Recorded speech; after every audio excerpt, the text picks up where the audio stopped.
Welcome students. Let's discuss something about distance time graph. जैसा कि पहले वीडियो में मैंने आपको बताया है मोशन एंड टाइम के बारे में, तो उसको हम जब स्पीड के बारे में भी बताया है, तो स्पीड को जब हम डिस्क्राइब करते हैं तो उसके लिए आता है हमारा डिस्टेंस टाइम ग्राफ। ग्राफ के थ्रू आप कैसे एक मोशन को डिस्क्राइब कर सकते हैं, तो वो आज हम सीखेंगे कि आप किस तरह से ड्रॉ करेंगे डिस्टेंस टाइम ग्राफ को। ठीक है, ग्राफ आपने पहले भी पढ़े हैं, कोई नई चीज़ नहीं है, उसी को थोड़ा डीपली आपको देखना है। जब डिस्टेंस टाइम ग्राफ की बात करते हैं तो हम मोशन की बात कर रहे हैं। ठीक है, इस तरह से एक ग्राफ आप बनाएंगे। सबसे पहले ये समझेंगे ग्राफ के अंदर आपकी दो लाइन्स हैं। ठीक है, दो लाइन्स से मिलकर ग्राफ बना है। ये जो लाइन होती है इसको हम एक्स एक्सिस बोलते हैं, और ये जो लाइन है इसको हम वाई एक्सिस बोलते हैं। अब ध्यान दीजिए, ये जो लाइन है एक्स एक्सिस, इसको कहते हैं हॉरिजॉन्टल लाइन। क्या कहते हैं? Horizontal line. क्या मैं लिख भी रही हूँ, हॉरिजॉन्टल लाइन। और वाई एक्सिस को क्या बोलते हैं हम? Vertical line. अगर आपको ध्यान न रहे तो ये ध्यान कर सकते हैं, जैसे कि जो आपका रूम है उसका जो सरफेस है नीचे, ये क्या है? आपका हॉरिजॉन्टल है, और जो दीवारें होती हैं ये क्या होती है? वर्टिकल होती है। ठीक है, इसके अंदर हम ये पढ़ेंगे। तो हॉरिजॉन्टल लाइन में आपको लेना है टाइम। ऑलवेज जब भी आप डिस्टेंस टाइम ग्राफ की बात करेंगे, अभी आप 7th में, 9th में, 11th में भी पढ़ेंगे, हमेशा आप टाइम यहाँ पर लेंगे और यहाँ लेंगे आप डिस्टेंस। ठीक है, और इस तरह से डिस्टेंस टाइम ग्राफ बनाएंगे।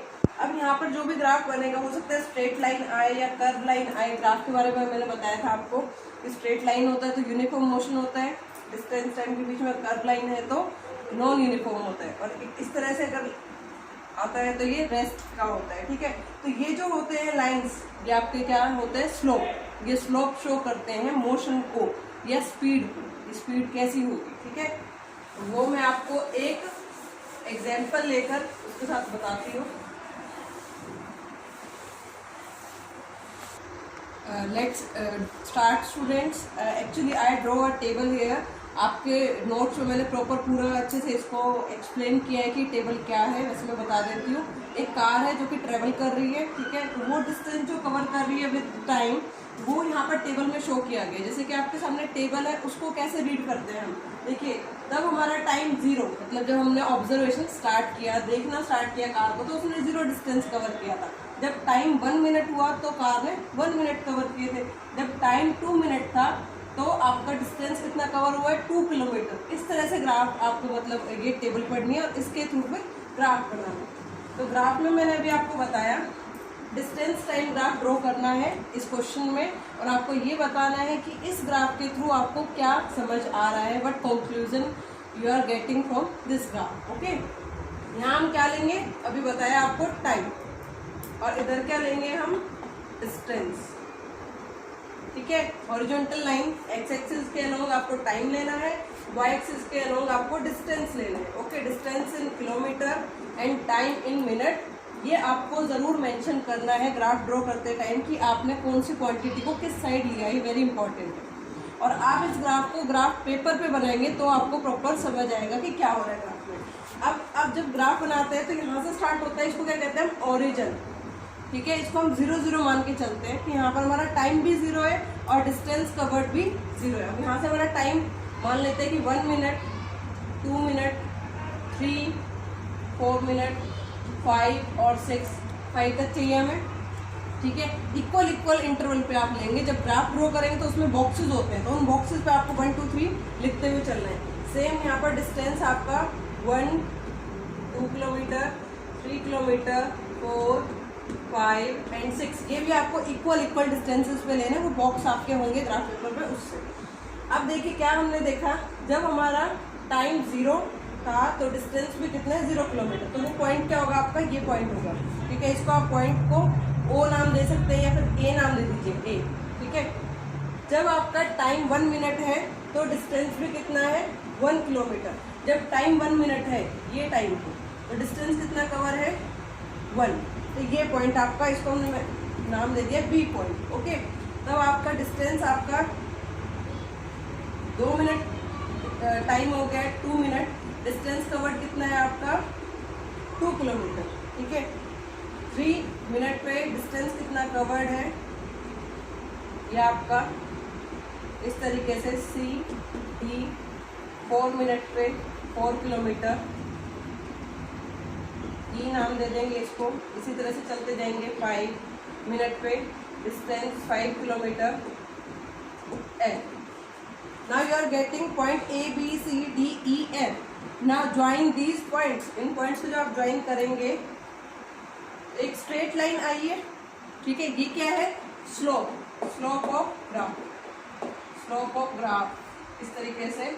और एक straight line graph distance time के बीच में क्या शो करता है? यूनिफॉर्म मोशन, ठीक है। तो इस यूनिफॉर्म मोशन, इसमें आपसे क्वेश्चन पूछा था कि एक तो पहले आपको ग्राफ ड्रॉ करना है, फिर आप क्या कंक्लूजन निकलेगा वो आपको बताना है। तो आपको यूनिफॉर्म मोशन ये शो करता है कि जो कार है इक्वल डिस्टेंसेस कवर कर रही है in equal interval of time, this is called uniform motion.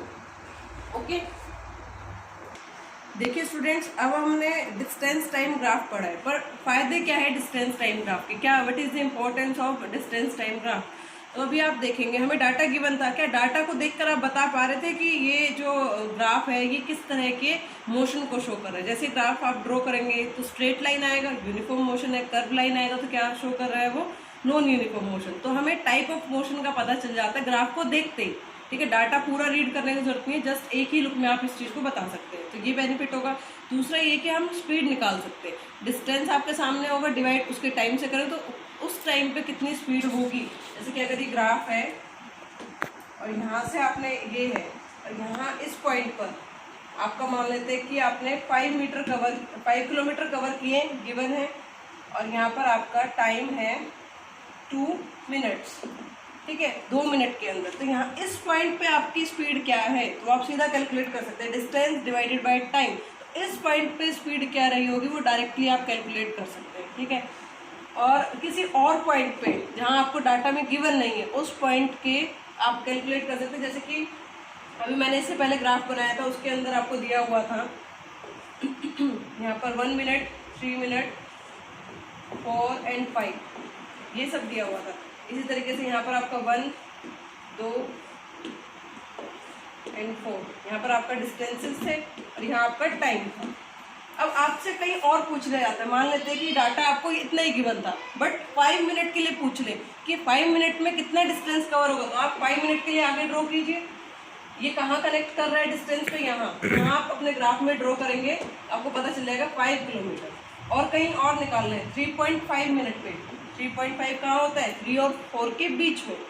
3.5 minute पे कितना डिस्टेंस कवर हुआ था ये कैलकुलेट करना है, तो इसको आप आगे डिस्टेंस से कनेक्ट कीजिए। यहाँ जो डिस्टेंस आपका होगा वो आपने 3.5 मिनट पे आ जाएगा आपका, ठीक है। अभी डिस्टेंस टाइम ग्राफ हमने देखा है, इसके बाद कुछ और टाइप के ग्राफ भी हो सकते हैं, जैसे कि आपका बार ग्राफ।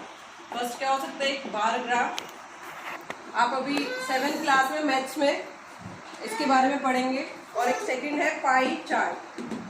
पाई चार्ट देखिए, पाई चार्ट बता देती हूँ। पाई चार्ट को एक सर्कुलर इस तरीके से सर्कल के अंदर हम शो करते हैं, इसके अंदर किसी भी चीज़ की कंपोजिशन को शो किया जाता है। जैसे कि एयर ले लेते हैं, एयर के अंदर आपका कितना परसेंट नाइट्रोजन है, ऑक्सीजन है, इसके बारे में है, ठीक है। तो 78% आपका नाइट्रोजन है इस तरीके से। तो ये पूरा पार्ट नाइट्रोजन को शो कर रहा है, ठीक है, परसेंटेज के अंदर। और इसी के अंदर ये 21% क्या है? ऑक्सीजन है, और ये 1% अदर गैसेज है। तो पाई चार्ट के अंदर हम क्या शो करते हैं? कंपोजिशन। जैसे कि आपकी क्लास के बच्चों को कौन कौन से गेम्स खेलना पसंद है, तो एक सर्कल ड्रॉ करेंगे, वो पूरा सर्कल क्या शो करेगा? पूरी क्लास को। अब उसमें से कुछ बच्चे होंगे 20% जिनको क्रिकेट पसंद है, किसी को फुटबॉल पसंद है, हो सकता है किसी को चेस, किसी को लूडो, तो वो परसेंटेज के थ्रू हम शो करते हैं। तो ग्राफ ये पाई चार्ट देखते ही समझ में आ जाता है कि कितने बच्चे किस चीज़ में इंटरेस्टेड है, बस सिंपली, और कुछ नहीं, ठीक है। अब बार ग्राफ क्या होता है? बार ग्राफ आपका इस तरीके से बना होता है, एक्स एक्सिस वाई एक्सिस की फॉर्म में। यहाँ पर जैसे कि आप शो कर सकते हैं आपकी क्लासेस के कितने मार्क्स हैं, किस सब्जेक्ट में कितने मार्क्स आए हैं बच्चों के, ठीक है। तो यहाँ नंबर ऑफ स्टूडेंट्स, एक तरीके से नंबर ऑफ स्टूडेंट आप इस तरफ लेंगे, ठीक है, एंड मार्क्स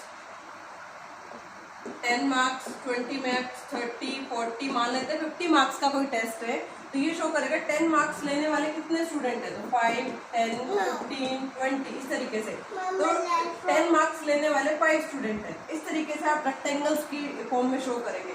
20 मार्क्स लेने वाले हमारे मान लेते हैं कि 15 स्टूडेंट्स हैं, तो 15 तक जाएगा, ठीक है। 30 मार्क्स लेने वाले आपके 10 स्टूडेंट्स हैं, ओके।